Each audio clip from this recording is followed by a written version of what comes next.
Ọhaneze ekene m unu n'anya unu afọ ife onyonyo dị ebe a.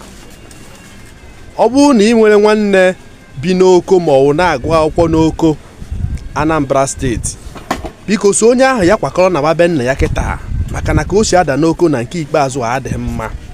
Unu n'anya unu afụ ndị a niile n'ebe a ihe awụcha ozu ndị mmadụ agbagbula agbagbu.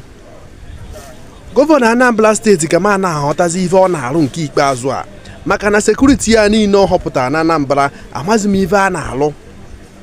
Amazi m ihe sekuriti ya niile na-arụ nke ikpeazụ a, maka na dịkwa esi egbu ndị mmadụ na Anambra nke ikpeazụ a, ma anazi ajụ ndị sekuriti ya niile ka ezi ọrụ ha, maka na ya bụ ife na-ewute m rie nne.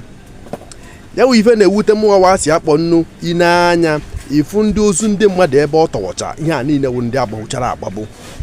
Ife a niile wụ ndị agbawuchara agbagbu. Na-ajụ si nọ n'onwe sekuriti ahapụdoro n'Oko ka na-ajụ, maka na oge gara aga ọ na-akwa ka esi bịa gbagbusie ndị mmadụ.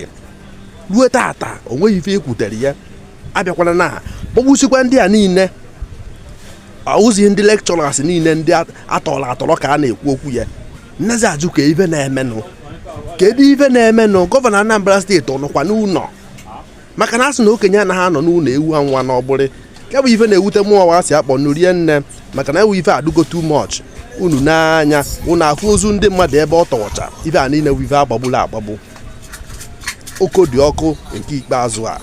Onye ọwụna n'Oko ya kwapụgodo ebe ahụ jee ebe ọzọ nọrọ, maka na ndị agbagbula agbagbu na nke ikpeazụ a karịkwara akarị ka m na-agwa ụnụ.